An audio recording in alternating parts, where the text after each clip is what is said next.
Hola, bienvenidos a otro episodio de Aprender es Crear. Yo soy Mariano de Fundación Quichigua y el día de hoy vamos a hacer una comparación entre la escuela y el trabajo. ¿Qué pasaría si aplicamos los mismos métodos que se aplican en la escuela a un trabajo? Es una pequeña historia ficticia, pero que deja ver ciertas problemáticas que surgen cuando hacemos las cosas de esta forma. Claramente es una versión sobresimplificada de un problema muy específico, pero que pretende invitar a reflexionar sobre este tipo de cosas. Vamos a escuchar la pequeña historia y después unas cuantas reflexiones al respecto.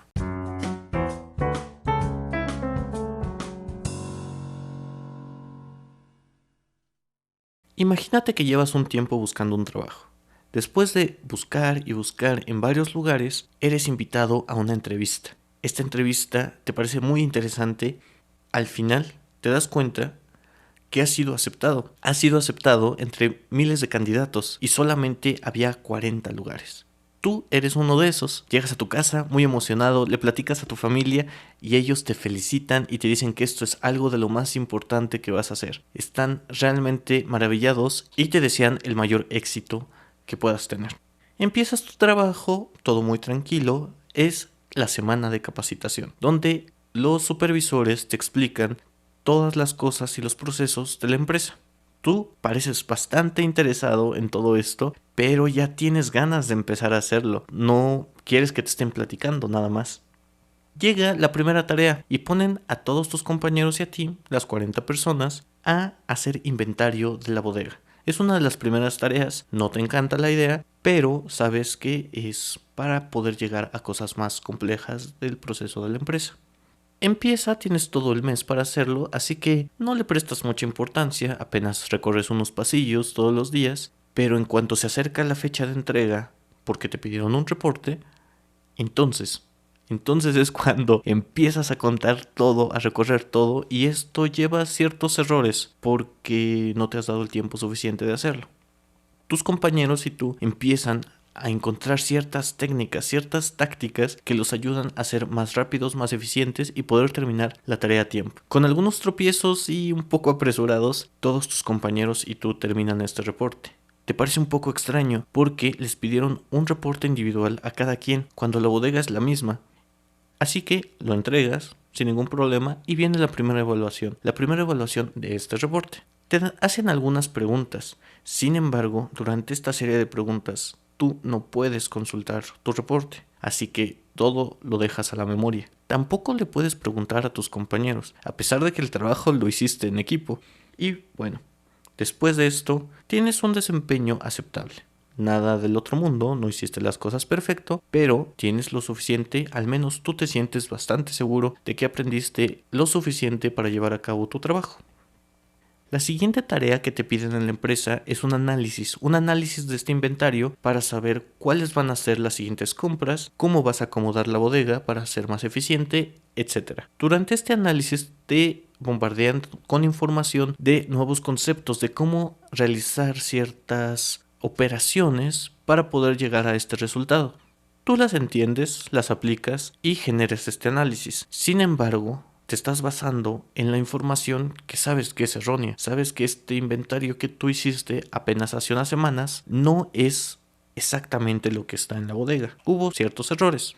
El coordinador, el supervisor, no te dice nada al respecto y te pide este análisis porque ellos tienen que tenerlo para cierta fecha. Después de eso, llega otra siguiente evaluación sobre tu análisis. Te hacen una serie de preguntas, de nuevo, no puedes ver tu propio análisis, pero esta vez estabas preparado, esta vez lo estudiaste antes de llegar a esta evaluación. Y empiezas a hacer una serie de aserciones, una serie de ideas, de comentarios, incluso das tus propias propuestas de cómo se puede mejorar la empresa. El coordinador, el supervisor, dice que esto no tiene ningún sentido. Y la verdad es que tienes razón, porque te basaste en un inventario con errores. Si el inventario hubiera estado bien, tus opiniones hubieran sido excelentes. Pero en este caso, no lo fueron. Y tú no te das cuenta que esto no es tu culpa. Empiezas a cuestionarte si realmente tienes la capacidad de estar en esta posición de trabajo o no. Tus compañeros tienen ideas similares, a excepción de esos 2 o 3 que están haciendo todo excelente y tú no entiendes ni siquiera cómo. Y hay otros 3 o 4 que incluso dejaron de venir porque ya no les parecía interesante, no entendían nada y bueno. El grupo ahora es de 35 personas solamente.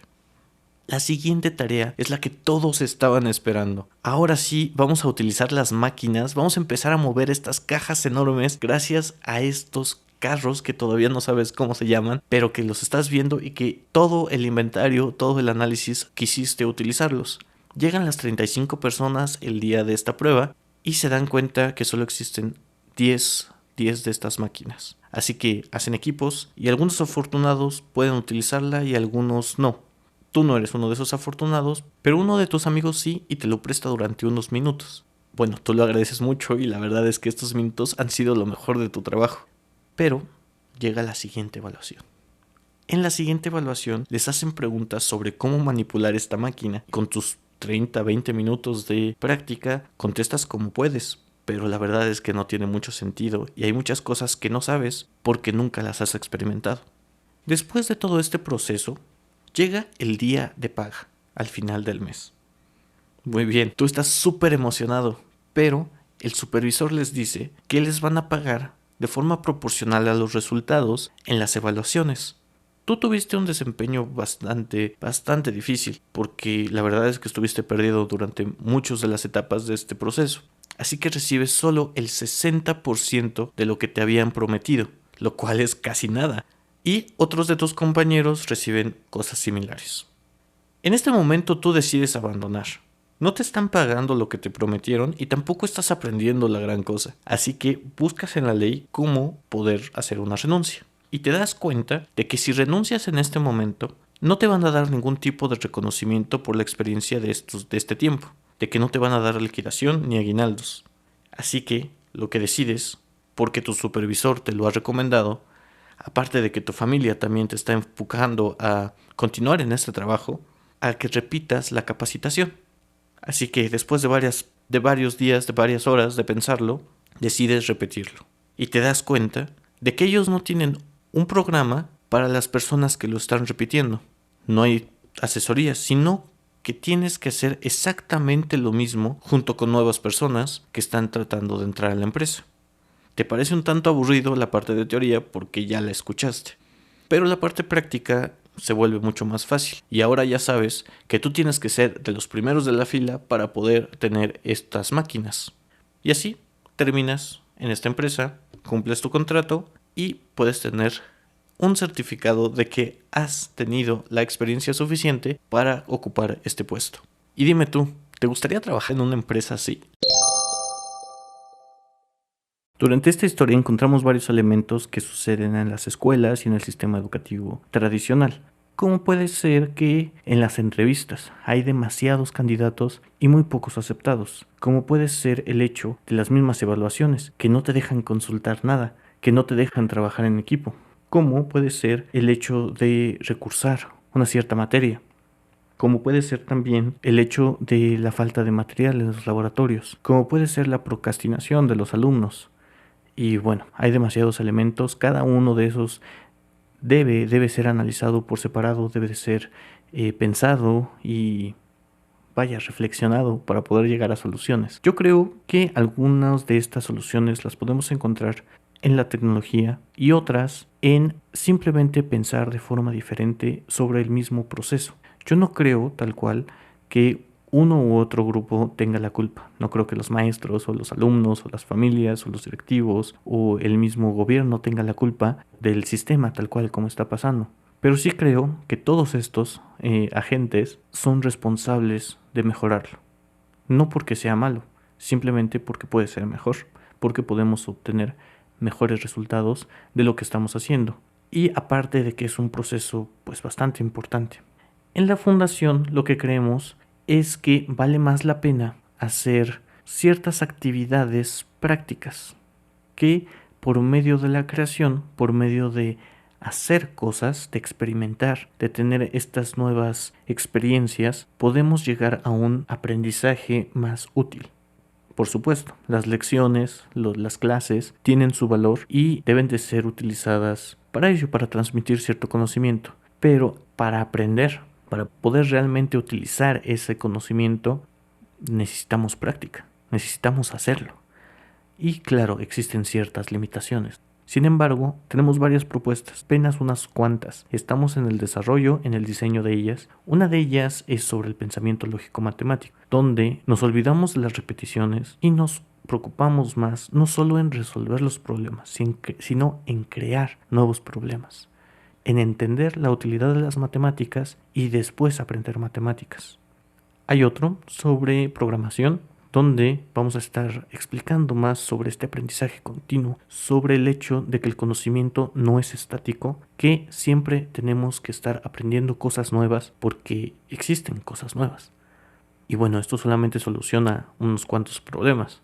Debemos de estar todavía en constante reflexión sobre lo que está pasando, porque si no, vamos a llegar a situaciones tan surreales o tan kafkianas como la historia que acabamos de contar, que si bien es un tanto exagerada, es algo que sucede todos los días.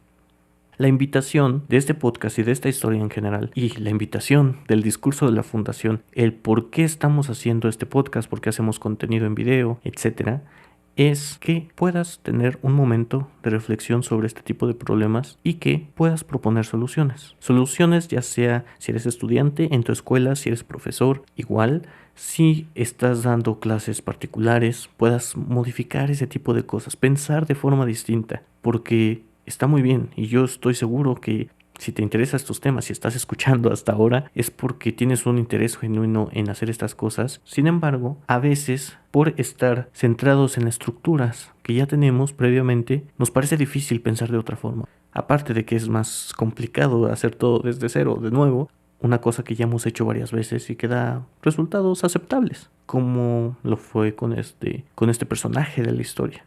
A pesar de que reprobó, lo puede repetir, lo hace bien y se acabó. ¿Cuál es el problema en esto? Solamente es una cuestión de tiempo.